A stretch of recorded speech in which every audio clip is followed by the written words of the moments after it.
Seperti itu. Ilmu itu didatangi, bukan mendatangi. Ini barangkali sepele, tapi beliau tegas, nggak bisa. Kalau mau datang, nggak mau sudah. Itu berulang pada diri Imam Bukhari. Di saat Imam Bukhari sedang dikucilkan oleh para ulama, wabil khusus Muhammad bin Yahya. Panjang cerita tentang Bukhari yang ditahdzir di akhir kehidupan beliau. Ini mengharukan, ya, menyedihkan kisah tentang Imam Bukhari di akhir-akhir hayat beliau. Ditahdzir karena salah faham. Ya. Tidak main-main yang mentahdzir Muhammad bin Yahya. Muhammad bin Yahya, kepercayaan, istilah kita murid kesayangan dari Imam Ahmad. Sampai dengan tegas Muhammad bin Yahya mengatakan, siapa yang masih duduk di majelisnya Bukhari, jangan duduk di majelisku. Marah, ini salah faham, ya. Panjang kisahnya tentang lafaz Al-Quran itu makhluk atau tidak.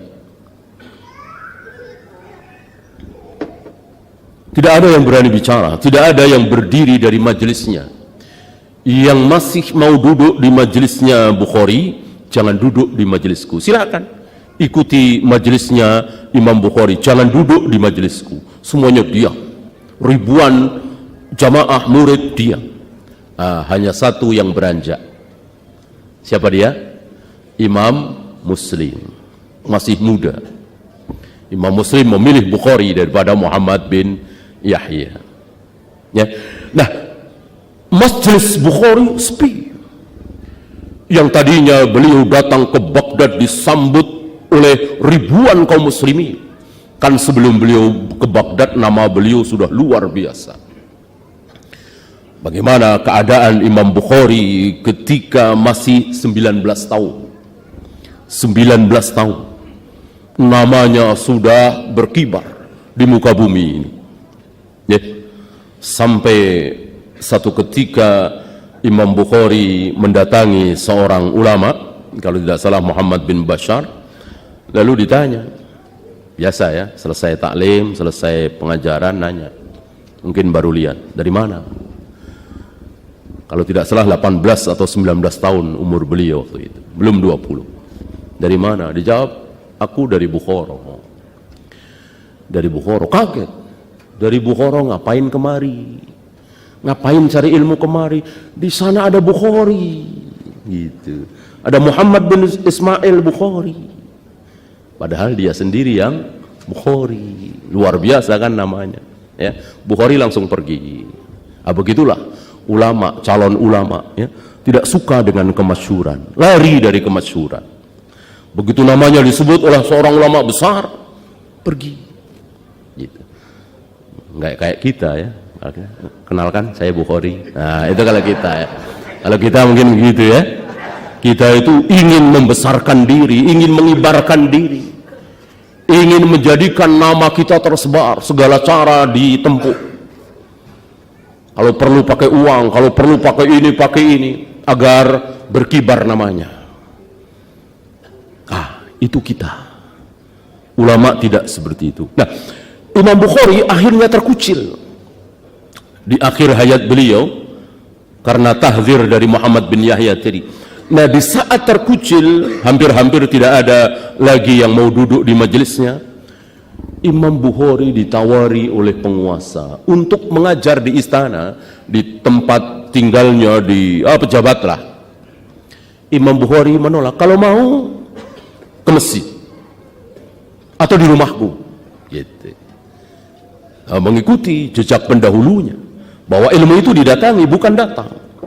Marah ini pejabat ini. Pejabat ini marah, tersinggung. Maka dikeluarkan satu keputusan melarang Bukhari untuk mengajar di masjid. Tambah sempit akhirnya. Sedih beliau luar biasa sampai beliau pulang ke kampung beliau di Samarkand di Bukhara, ya. Hanya berdua dengan katibnya, penulisnya. Padahal tadinya ketika datang ke Baghdad luar biasa, ribuan kaum muslimin. Ini sendiri, ya. Tidak selang lama beliau wafat malam 1 Syawal. Malam 1 Syawal. Dan di malam 1 Syawal itu ada seorang ulama atau beberapa ulama, lupa saya, bermimpi ketemu Rasulullah sallallahu alaihi wasallam, seolah Rasul sedang menunggu seseorang. Lalu si ulama ini bertanya, "Ya Rasul, siapa yang sedang engkau tunggu?" Dijawab, "Muhammad bin Ismail Bukhari." Ya, ini dia. Antum tahu apa yang terjadi 10 tahun kemudian, 20 tahun kemudian, 100 tahun kemudian, 200 tahun kemudian, sampai sekarang sudah 1000 tahun lebih. Siapa yang lebih masyhur? Bukhari apa Muhammad bin Yahya? Bukhari. Bukhari. Adakah satu negeri yang tidak ada kitab Sahih Bukhari? Saya kira tidak ada. Seluruh negeri Islam pasti ada kitab Sahih Bukhari. Adakah masjid yang tidak disebut nama Bukhari ketika khutbah, ketika ceramah? Tidak ada. Kalimat rawahul Bukhari keluar dari seluruh khatib. Bahkan kadang-kadang suka ngarang, ya. Di Bukhari nggak ada, dia bilang rawahul Bukhari. Ya, itu banyak. Ya. Karena kalau di Bukhari kan luar biasa, sahih. Kitab paling sahih nomor 2 setelah Al-Quran di muka bumi. Ini dia. Beliau tidak menikmati, nggak masalah tentu. Beliau tidak menikmati kemasyhuran ini, kan tentu orang yang sudah mati kan tidak tahu apa yang terjadi di muka bumi. Jangankan kita, Rasul nggak tahu apa yang terjadi di muka bumi. Ya Bukhari nggak tahu, nggak menikmati. Antum bayangkan kalau beliau dapat royalti dari kitab Sahih Bukhari, berapa miliar, berapa triliun beliau dapat. Minimal ahli warisnya nggak ada. Beda dengan ahli waris Syekh bin Bas, ahli waris Syekh Utsaimin, Ahmad Syakir dan lain-lain menikmati. Syekh Albani luar biasa ahli warisnya, menikmati kitab-kitab Syekh Albani yang dijual, diterjemahkan dalam berbagai macam bahasa. Bukhari nggak dapat. Ya, ini dia para ulama kita. Luar biasa. Ketika kita pelajari, malu kita. Semakin kecil kita. Semakin kecil, semakin kecil.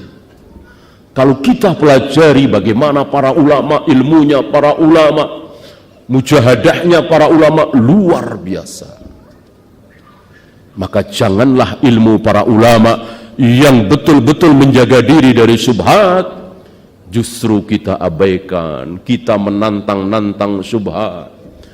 Kita penasaran dengerin ceramahnya si anu. Hati-hati, bahaya. Ya.